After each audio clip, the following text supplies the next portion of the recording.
Hello hello hello hello hello. Welcome है आप सभी का मेरे इस यूट्यूब चैनल में। और इस बार मैं एक नई सीरीज लेके आई हूँ जो कि कंटिन्यूस चलने वाली है, लैग नहीं करेगी, जिसमें हम 10th क्लास के सारे चैप्टर्स कंप्लीट करेंगे विद नोट्स।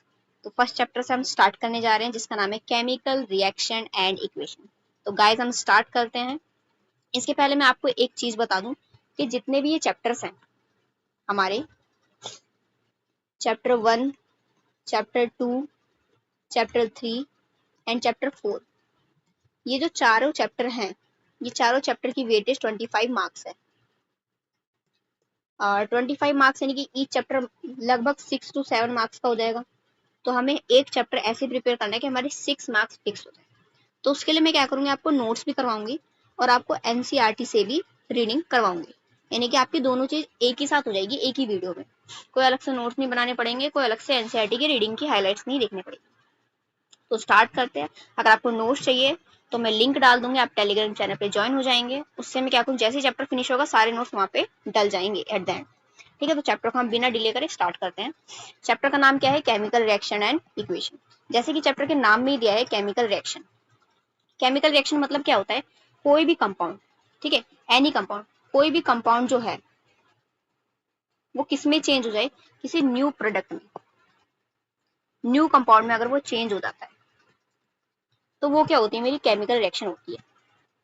लेकिन इसमें क्या होना चाहिए, कोई भी, इसमें क्या होना चाहिए, तुम्हारा कोई भी मास का चेंज नहीं होना चाहिए। जो मास इधर है वही मास इधर भी रहना चाहिए। शर्त ये है कि इनके बीच में क्या होनी चाहिए, कोई केमिकल रिएक्शन होनी चाहिए, कोई केमिकल चेंज होना चाहिए। अगर ये चेंज होता है और किसी कंपाउंड से किसी कोई नया कंपाउंड या नया प्रोडक्ट बनाता है, नया प्रोडक्ट, नया कंपाउंड बनने का मतलब है नया प्रोडक्ट बनना, उसको हम कहते हैं क्या, उसको हम कहते हैं केमिकल चेंज कहते हैं। ठीक है, तो ये होता है केमिकल रिएक्शन। और इक्वेशन की बात करें तो हम उसी रिएक्शन को किस तरह से हम लिख सकते हैं, उस रिएक्शन को हम किस तरह से लिख सकते हैं, that is called chemical equation. तो जैसे कि हमारी बुक में बोला गया है कि कुछ सिचुएशन दी गई है हमारी डेली लाइफ की। ठीक है, जैसे कि अगर हम दूध को, milk is left at room temperature during summer, summer में ऐसे छोड़ देते हैं वो किस तरह से खराब हो जाता है, अजीब सा ही फटाफटा दिखने लग जाता है।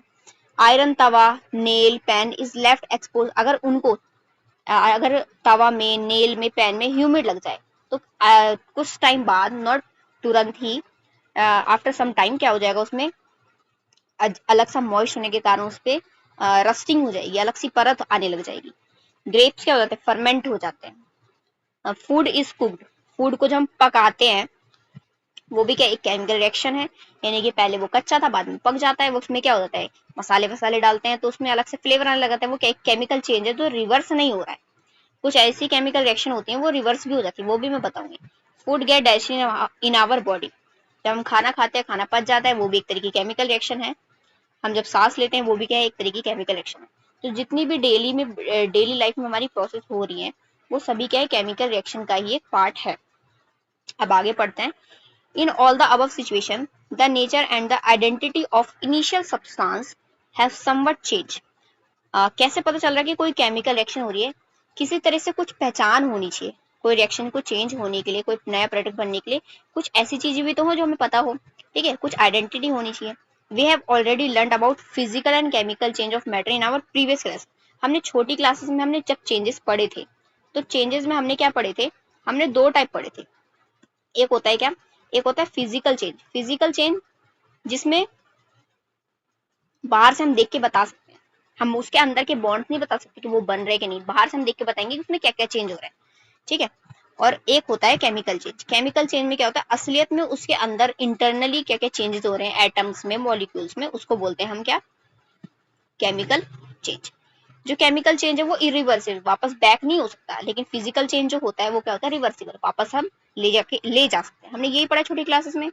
whenever a chemical change occur we can say that a chemical reaction has taken place। जब भी कोई केमिकल चेंज होगा, हम इस चैप्टर में क्या पढ़ने वाले, केमिकल रिएक्शन के बारे में पढ़ने वाले हैं, तो हम बोलेंगे कि केमिकल चेंज हो रहा है, केमिकल रिएक्शन हो रही है तो केमिकल चेंज हो रहा है।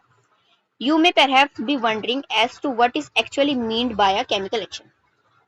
असलियत में केमिकल रिएक्शन है क्या, how do we come to know that a chemical reaction has taken, कैसे होती है ये, और इसके लिए क्या एक्टिविटी यहाँ पे परफॉर्म की गई है। जिस ये जो एक्टिविटी है ये बहुत ज्यादा इंपॉर्टेंट है, इस पे क्वेश्चन आता है। यहाँ पे क्या ले रखा है, एक मैग्नीशियम का रिबन ले रखा है और उसको एयर में बर्न कर रहे हैं। जब इसको एयर में बर्न कर रहे हैं हमने क्या करा, मैग्नीशियम का रिबन लिया और उसको क्या कर रहे हैं, ऑक्सीजन बर्न करने के लिए ऑक्सीजन मस्ट है ना। उसको जब बर्न करेंगे तो क्या होगा, मैग्नीशियम का ऑक्साइड बनता है। ठीक है, अब क्वेश्चन ये पूछा जाता है कि जब मैग्नीशियम को बर्न करते हैं उसके पहले जो है इसको हम, है ना, जब भी ये बर्न होता है तो उसमें से डेजलिंग व्हाइट फ्लेम निकलती है। जब ये बर्न होता है तो यहाँ से क्या होगी, एक व्हाइट कलर की फ्लेम निकलती है और नीचे जो है इसका ऑक्साइड जो है वो व्हाइट कलर का होता है। इसी पाउडर को बोलते हैं मैग्नीशियम ऑक्साइड। क्योंकि यहाँ पे रिबन से क्या बन गया, पाउडर बन गया। मैग्नीशियम क्या था, मेटल से उसमें क्या बन गया, एक ऑक्साइड बन गया, ऑक्सीजन से रिएक्ट करके मैग्नीशियम का ऑक्साइड बन गया। तो यहाँ पे क्या हुआ है, यहाँ पे क्या हो रही है, यहाँ पे केमिकल रिएक्शन हो रही है। और जो मैंने जिस तरीके से इसको लिखा है, वैसे मैंने पूरी तरह से नहीं लिखा, इसमें इधर सॉलिड, यहाँ पे ये गैस, यहाँ पे क्योंकि मैं इसको जला रही तो हीट देंगे, ठीक है, वापस से ये क्या बनेगा, सॉलिड बन जाएगा, यानी कि ऑक्साइड बन रहा है। तो इस तरीके से लिखने को क्या बोलते हैं, केमिकल इक्वेशन बोलते हैं। ये क्या है, मेरी केमिकल इक्वेशन है और ये पूरी जो हो रही है वो केमिकल रिएक्शन है। और जो यहाँ पे पाउडर बना वो क्या है, मैग्नीशियम ऑक्साइड है। It is form due to the reaction between magnesium and oxygen. ये जो मैग्नीशियम का ऑक्साइड है, ये मैग्नीशियम का ऑक्साइड इधर क्यों बना, क्योंकि मैग्नीशियम के मेटल ने ऑक्सीजन से रिएक्शन करा। ठीक है, अब इसमें कुछ बातें जो मैं इंपॉर्टेंट आपको नोट्स के तौर पे बताना चाहूंगी वो ये है, मैंने सबसे पहले आपको ये बता दिया कि केमिकल रिएक्शन होती क्या है।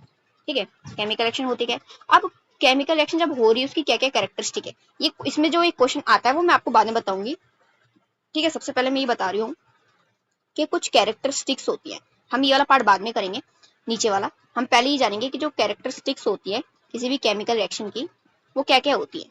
तो आप ये नोट्स में मेरे साथ साथ अपने, अगर आप नोट्स बना रहे हैं तो उसके साथ साथ आप इसको नोट कर लीजिए कि कोई भी केमिकल रिएक्शन की कैरेक्टरिस्टिक्स क्या होती है, कि हमें पता चले वो केमिकल रिएक्शन हो रही है। ठीक है, सबसे पहले the product that is formed, the product that is formed as new compound with new chemical formula। अब यहाँ पे क्या है, एक चीज यहीं पे इसी इक्वेशन में देखते हैं, मैग्नीशियम वाली में मैग्नीशियम है और ऑक्सीजन है और ये क्या बन गया, मैग्नीशियम ऑक्साइड। जब भी कोई केमिकल रिएक्शन होगी तो यहाँ पे जो है नया एक फॉर्मूला बनेगा, आपको दिख रहा है यहाँ पे सिर्फ मैग्नीशियम है और यहाँ पे क्या है, मैग्नीशियम का ऑक्साइड है ना। तो जब भी कोई केमिकल रिएक्शन हो रही है एक नया फॉर्मूला प्रिपेयर हो रहा है। सेकेंड पॉइंट, दीज रिएक्शन को शॉर्ट फॉर्म में ऐसे लिख सकते हैं, require splitting and forming of chemical bond। मैंने आपको स्टार्टिंग में बताया कोई भी केमिकल रिएक्शन होती है तो उसमें केमिकल बॉन्ड्स बनते हैं या टूटते हैं। यहाँ पे क्या हो रहा है, मैग्नीशियम और ऑक्सीजन के बीच, न्यू बॉन्ड फॉर्म हो रहा है। ठीक है, third point,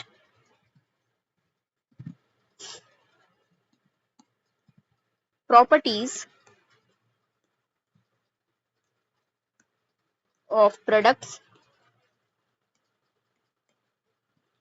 formed during a chemical reaction are different from those of the reactant। जो प्रॉपर्टीज हमारे प्रोडक्ट की होगी वो हमारे रिएक्टेंट से क्या होगी, एकदम अलग होगी। क्योंकि अब जो है नई चीज बन चुकी है, केमिकल रिएक्शन के टाइम पे क्या होगा, एक नई चीज फॉर्म हो चुकी है, इसलिए उनकी प्रॉपर्टीज क्या होगी, चेंज हो जाएगी या डिफरेंट होगी। ठीक है, रिएक्टेंट की और प्रोडक्ट की। नेक्स्ट पॉइंट, फोर्थ पॉइंट पे चलते हैं।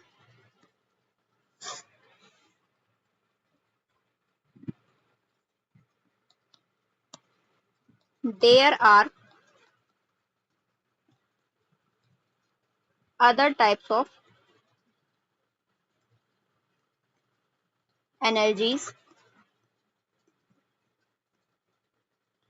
that are electricity, and light that is used in carrying out chemical changes। अब यहाँ पे क्या हो रहा है कि जरूरी नहीं है कि एनर्जीज एक ही टाइप की हो, हीट ही हो। इलेक्ट्रिसिटी और लाइट का भी यूज करके हम केमिकल रिएक्शन कर सकते हैं। इसको हम आगे वाले चैप्टर्स में पढ़ेंगे कि किस तरह से केमिकल और लाइट का यूज होता है हाइड्रोलिसिस वगैरह में, मैं बताऊंगी। तो एक क्वेश्चन है जो मैं आप सबसे पूछना चाहती हूँ, इसका आंसर दीजिएगा बच्चा लोग, मुझे कमेंट करके बताइएगा इसका आंसर। ये मैंने आपको करा रखा है, व्हाट इज केमिकल रिएक्शन। अगर 1 मार्क्स में ये क्वेश्चन आता है तो इसका आंसर कैसे होगा वो मेरे को बताना। For 1 marks, for 1 marks, and अगर 2 मार्क्स के लिए आता है ये, तो आप इसका आंसर कैसे लिखेंगे, मुझे इसको टाइप करके बताइएगा। तो मैंने आपको बता दिया कि केमिकल रिएक्शन क्या है, उसकी प्रॉपर्टीज क्या है। आई थिंक आपको समझ में आ गया होगा, है ना। अब हम आगे कंटिन्यू करते हैं। आगे कंटिन्यू क्या करने जा रहे हैं हम ये पढ़ने जा रहे हैं कि अगर कोई भी रिएक्शन हो रही है, जैसे कि यहाँ पे हमने एक एक्टिविटी करी थी ऊपर, ये मैग्नीशियम बर्न वाली, मैग्नीशियम रिबन को जब बर्न करते हैं वाली हमने रिएक्शन करी थी, तो उसमें कुछ कुछ ऑब्जर्वेशन हमने देखी, है ना। हमने क्या ऑब्जर्वेशन देखी कि जो ऑक्साइड था उसका कलर व्हाइट था, है ना, जिससे हमें पता चल रहा है कि केमिकल रिएक्शन हो रही है। तो जो केमिकल रिएक्शन होती है उसमें क्या क्या चेंजेस आते हैं, स्टेट में चेंज आता है, सॉलिड लिक्विड गैस में बदल जाता है, कलर में चेंज आता है, या फिर गैस निकलती है या नहीं निकलती है, टेम्परेचर में चेंजेस आता है, एंडोथर्मिक है या एक्सोथर्मिक है। तो वो कैसी रिएक्शन होती हैं, इनके बारे में हम बात करने जा रहे हैं। क्या हम पता करना है कि कोई रिएक्शन हो रही हो, उसमें चेंज हुआ है कि नहीं हो, उस चेंज को पता करने के लिए हम क्या क्या चीजें देखते हैं, क्या क्या ऑब्जर्वेशन को हम देखते हैं, उसके बारे में हम डिस्कस करने जा रहे हैं। एक बार यहाँ पे ये देखते हैं कि formation of hydrogen gas by action of dilute sulphuric acid. यहाँ पे जो ये दिख रहा है पैलेट से छोटे छोटे जिंक के ग्रेन्यूल्स, उसमें हमने क्या डाला, डाइल्यूट सल्फ्यूरिक एसिड डाला। ठीक है, डाइल्यूट का मतलब क्या होता है कि एसिड में जो है वो पानी मिला हुआ रहता है, तो उसका मतलब है वो डाइल्यूट है। ठीक है, हमने इस कॉनिकल फ्लैक्स के अंदर हमने जिंक के ग्रेन्यूल्स डाले और उसमें डाइल्यूट सल्फ्यूरिक एसिड डाला हुआ है। फिर उसके बाद हम क्या देख रहे हैं, थोड़ी देर बाद हाइड्रोजन गैस जो है वो रिलीज हो रही है। ठीक है, हाइड्रोजन गैस क्या हो रही है मेरी, रिलीज हो रही है। जो हाइड्रोजन गैस रिलीज होती है ना, जब भी गैस रिलीज होती है हाइड्रोजन, तो वो बबलिंग साउंड में होती है। ठीक है, तो इस वाले एक्सपेरिमेंट में तो ये बताया गया। ये एक्सपेरिमेंट आ भी सकता है पेपर में, ये सिर्फ बना हुआ आएगा, आपको बताना होगा इससे आपको कौन से स्टेट के बारे में पता चल रहा है। तो यहाँ पे आपको क्या पता चल रहा है कि इवोल्यूशन ऑफ गैस हो रहा है। ठीक है, तो अब नोट्स में हम आगे क्या लिखने वाले हैं, मैं आपको बता दूं जरा। नोट्स में हम आगे क्या लिखेंगे, हेडिंग डालेंगे चेंजेस ड्यूरिंग केमिकल रिएक्शन। एक केमिकल रिएक्शन के दौरान क्या क्या चेंजेस होते हैं उसको हम देखने वाले हैं। ठीक है, तो सबसे पहला चेंज क्या है मेरा, evolution of gas. Her change का मैं आपको एक एक एग्जांपल दूंगी और वो एग्जांपल को आपने याद रखना है, पेपर में लिखने के काम आएगा। ठीक है, इवोल्यूशन ऑफ गैस, जैसे कि जिंक है, जिंक सॉलिड में है, सॉलिड फॉर्म में। इसमें हमने क्या करा, वही ऊपर वाला हम ले रहे हैं एक्सपेरिमेंट। उसमें हमने सल्फ्यूरिक एसिड डाला जो कि डाइल्यूटेड है।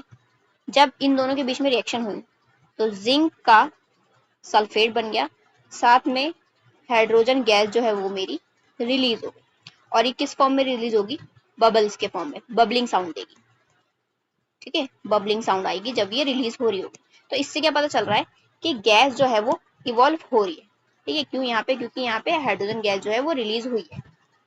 ठीक है, नेक्स्ट नेक्स्ट मेरा है change in colour. Change in colour यानी कि प्रोडक्ट में कलर का चेंज होने से हम बता सकते हैं कि कोई भी केमिकल रिएक्शन हुई है। तो इसके लिए हम ले लेते हैं एग्जांपल लेड ऑक्साइड का। ये मेरा क्या है, एक लेड ऑक्साइड है जो कि किस कलर का है, ये मेरा ये है रेड कलर का। ठीक है, इसको हमने क्या करा, इसको हमने हीट किया। ये साइन जब भी दिखेगा इसका मतलब क्या है, ये साइन का मतलब है हीट कर रहे हैं हम। ठीक है, जैसे ही मैंने इसको हीट करा तो यहाँ पे लेड का ऑक्साइड बनता है, वो भी मोनोक्साइड। ये है लेड का मोनोक्साइड। मोनोक्साइड का मतलब यहाँ पे ऑक्सीजन का सिर्फ एक ही एटम जुड़ा हुआ है। ठीक है, साथ में ऑक्सीजन गैस जो है मेरी वो रिलीज होगी। ठीक है, अब इंपॉर्टेंट बात क्या है, जो ऑक्सीजन का ये जो लेड का ऑक्साइड है ये येलो कलर का है। ठीक है, और यहाँ पे जो पहले लेड का ऑक्साइड था रिएक्टेंट में, वो रेड कलर का था, यानी कि रेड से ये येलो में चेंज हो रहा है। तो इसलिए हम बोल सकते हैं क्या, चेंज इन कलर हुआ। थर्ड क्या है हमारा, थर्ड है फॉर्मेशन ऑफ प्रेसिपिटेट। अगर प्रेसिपिटेट फॉर्म हो रहा है, प्रेसिपिटेट का मतलब होता है जब भी कोई दो चीजों में रिएक्शन होती है और रिएक्शंस के बीच में कुछ नीचे ऐसे तले पर टेस्ट ट्यूब के कुछ बैठा बैठा सा लगता है। ठीक है, इनसॉल्युबल प्रोडक्ट होता है, वो इनसॉल्युबल सब्सटेंस होता है, उसी को हम बोलते हैं प्रेसिपिटेशन का फॉर्मेशन होना। ठीक है, फॉर्मेशन ऑफ प्रेसिपिटेट, जिसको हम शॉर्ट फॉर्म में पीपीटी बोल देते हैं। ठीक है, क्या बोल देते हैं, पीपीटी फॉर्म होना, यानी कि प्रेसिपिटेट फॉर्म होना। तो इसका एग्जांपल हम ले लेते हैं, मान लेते हैं हमने लिया सिल्वर नाइट्रेट AgNO3 जो कि एक्वस फॉर्म में है। ठीक है, उसके साथ हमने इसमें नमक डाला, सॉल्ट डाला, NaCl। आपको फॉर्मूले याद रहने चाहिए कि AgNO3 को क्या बोलते हैं, NaCl को क्या बोलते हैं। ठीक है, और जब इन्होंने रिएक्शन करी तो क्या बनेगा, सोडियम का नाइट्रेट बनेगा। ठीक है, सोडियम का नाइट्रेट, ये यहाँ पे कलरलेस है। ठीक है, सॉल्ट भी कलरलेस ही होता है, और हमारा जो सोडियम का नाइट्रेट है वो भी कैसा है, कलरलेस है। ठीक है, साथ में क्या बनेगा, साथ में बनेगा सिल्वर क्लोराइड यानी कि AgCl। ये होता है प्रेसिपिटेट। और ये कौन से कलर का होता है, ये व्हाइट कलर का प्रेसिपिटेट है, जो कि टेस्ट ट्यूब के, ये मेरी टेस्ट ट्यूब है। ठीक है, ये मेरी टेस्ट ट्यूब है और इस टेस्ट ट्यूब के नीचे बैठा हुआ दिखेगा। ठीक है, बाकी चीजें तो ऊपर है, ये नीचे बैठा हुआ दिखेगा। ये क्या है, मेरा सिल्वर क्लोराइड है, जो कि क्या है, प्रेसिपिटेट है। प्रेसिपिटेट जमा हुआ यानी कि इससे पता चल रहा है कि कोई केमिकल एक्शन हुई है। ठीक है, अगली चीज की अगर मैं बात करूं, फोर्थ है मेरा, फोर्थ क्या है, change in energy. Change in energy, अगर एनर्जी में चेंज हुए तो हम क्या बोलेंगे कि कोई भी केमिकल रिएक्शन हुई है। जैसे कि मैं बात करूं, दो टाइप से हो सकता है ये। एनर्जी का मतलब है जैसे हीट का निकलना या हीट का यूज होना। अगर मेरी हीट यूज हो रही है तो उसको बोलेंगे क्या, एंडोथर्मिक। क्या बोलेंगे, एंडोथर्मिक। अगर हीट मेरी रिलीज हो रही है तो उसको बोलेंगे exothermic. Then in a chemical reaction there is a require of energy। ठीक है, इसमें रिक्वायरमेंट होगी एनर्जी की, और वो किसी भी फॉर्म में हो सकती है, रिक्वायरमेंट ऑफ एनर्जी। इसको बोलेंगे हम एंडोथर्मिक। ठीक है, थर्मिक, थर्म का मतलब होता है क्या, हीट, और एंडो मतलब रिक्वायर। ठीक है, या फिर बोल सकते हैं एनर्जी जो है एब्जॉर्ब होती है। इसमें क्या होगा, release. In a chemical reaction there is a release of energy. Release of energy बोल सकते हैं हम एक्सोथर्मिक। थर्म का वही एनर्जी, और एक्सो का मतलब एग्जिट होना, एंडो का मतलब अंदर आना। ठीक है, यूज करना। तो इसका हम एग्जांपल लिखते हैं एक बारी। जैसे मैंने कार्बन लिया, कार्बन का मैंने सॉलिड ले लिया। ठीक है, कार्बन सॉलिड के फॉर्म में हुआ और उसको रिएक्शन करवाई किससे, सल्फर से। सल्फर भी सॉलिड है, इसको हमने हीट करा, दोनों को हीट कर दिया। क्योंकि यहाँ पे हम एनर्जी दे रहे हैं, हीट के, इनको हीट करने के लिए एनर्जी चाहिए। और यहाँ पे क्या बनेगा, कार्बन का सल्फाइड बन जाएगा, जो कि लिक्विड फॉर्म में। क्योंकि यहाँ पे क्या हो रहा है, एनर्जी मेरी यूज हो रही है, इसलिए इसको बोला जा रहा है एंडोथर्मिक। फोटोसिंथेसिस जो प्रोसेस है वो भी कैसी होती है, एंडोथर्मिक होती है, क्योंकि वहां पे लाइट का यूज होता है। एनर्जी किसी भी फॉर्म में हो सकती है, हीट के फॉर्म में हो सकती है, लाइट के फॉर्म में हो सकती है, किसी भी फॉर्म में हो सकती है। ठीक है, तो वो हो गई में हमारी एंडोथर्मिक। उसी तरह से एक्सोथर्मिक क्या होगा, जैसे मान लो ये मैग्नीशियम है, मैग्नीशियम को मैंने ऑक्सीजन से रिएक्ट करवाया। ठीक है, यहाँ पे ऑक्सीजन से रिएक्ट करवाने के बाद जब हमने उसको जलाया था, हमने ये अभी पढ़ा। ठीक है, साथ में एनर्जी यहाँ पे रिलीज हो रही है, एक बार दे रहे हैं और एक बार रिलीज हो रही है। तो यहाँ पे क्योंकि रिलीज हो रही है तो इसलिए हमने इसको बोला एक्सोथर्मिक। ठीक है, जब भी एनर्जी रिलीज होती है किसी भी फॉर्म में उसको क्या बोलते हैं, एक्सोथर्मिक बोलते हैं। अब याद ये रखना है कि जब हम इसको जला रहे होते हैं, जब हम मैग्नीशियम रिबन को जलाते हैं तो हमने बताया था कैसी डेजलिंग साउंड आता है। ठीक है, बताया था कि नहीं बताया था मैंने, डेजलिंग व्हाइट फ्लेम दिखती है हमको जब भी मैग्नीशियम रिबन क्या होता है, बर्न होता है। ये रिबन के फॉर्म में होता है, इसको हम बर्न करते हैं तो डेजलिंग व्हाइट फ्लेम निकलती है। और एक क्वेश्चन यहाँ पे है आप सबके लिए, इसका मैं आंसर बताऊंगी अभी, कि जो मैग्नीशियम रिबन है, वाई मैग्नीशियम रिबन, ठीक है, फर्स्ट रब विद सैंड पेपर। जो मैग्नीशियम रिबन होता है उसको पहले हम सैंड पेपर से क्यों रब करते हैं, वो इसलिए करते हैं कि अगर मैग्नीशियम ऑक्सीजन से रिएक्ट कर लेगा तो क्या बनेगा, मैग्नीशियम का ऑक्साइड बनाएगा। और ये कैसा होता है, ये ऑक्साइड जो होता है ये व्हाइट इन कलर होता है। तो इस व्हाइट इन कलर की जो लेयर होती है इसको रिमूव करने के लिए, टू रिमूव इट, हम इसको रब करते हैं। इसलिए हम इसको क्या करते हैं, रब करते हैं, किससे, मैग्नीशियम, इसलिए सैंड पेपर से इसको रब करते हैं। ठीक है, किसको, मैग्नीशियम रिबन को। ठीक, तो ये तो हमने पढ़े, कितने हो गए इसके, हमने 4 चेंजेस पढ़ लिए। पहला इवोल्यूशन ऑफ गैस, एक मिनट, पहले हमने पढ़ लिया क्या, इवोल्यूशन ऑफ गैस, कहाँ गया, evolution of gas, change in colour, formation of precipitate, change in energy, और एक फिफ्थ लास्ट पॉइंट है हमारा क्या, चेंज इन स्टेट। ये सारे के सारे पॉइंट आपको याद होनी चाहिए, केमिकल रिएक्शन की स्टेटमेंट याद होनी चाहिए, उसका एग्जांपल समझाने आना चाहिए। जितने भी ये बताया मैंने, प्रॉपर्टीज बताई कि केमिकल रिएक्शन में क्या क्या होता है, वो कैरेक्टरिस्टिक्स आपको याद होनी चाहिए। क्या क्या आइडेंटिटी होती है, क्या क्या ऑब्जर्वेशन होती है, जैसे कि स्टेट में चेंज होना, प्रेसिपिटेट बनना, कलर में चेंज होना, एनर्जी में चेंज होना।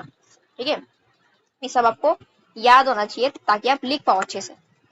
चेंज इन स्टेट का मतलब होता है, मान लो मैंने हाइड्रोजन गैस लिया और ऑक्सीजन गैस लिया, इनके बीच में मैंने क्या करवाया, रिएक्शन करवा दी। जब मैंने रिएक्शन करवाया तो मेरा क्या बना, वाटर फॉर्म हुआ। क्योंकि इसमें क्या हो रहा है, देखो स्टेट चेंज हो रहा है, गैस से क्या बन रहा है, लिक्विड फॉर्म में आ रहा है। तो इसमें क्या हो गया, स्टेट हो गया, स्टेट में चेंज हो गया। ठीक है, स्टेट 3 टाइप के होते हैं, सॉलिड, लिक्विड और गैस। हमारी क्लास में तो यही है, बस 3 ही स्टेट के बारे में हमने पढ़ना होता है। अगर किसी भी स्टेट का किसी और स्टेट में चेंज हो रहा है तो उसको बोलेंगे हम चेंज इन स्टेट। ठीक है, तो हमने आज के लिए सिर्फ इतना ही करना है, इतनी चीजों को आपने नोट्स करना है, अच्छे से नोट्स बनाने हैं और मुझे क्या करना है, शेयर कर देना। अगर आपके नोट्स अच्छे हुए तो मैं इसको टेलीग्राम चैनल पे जरूर डालूंगी। ठीक है, तो आज के लिए इतना ही, मिलते हैं नेक्स्ट वीडियो, तब तक के लिए ओके बाय।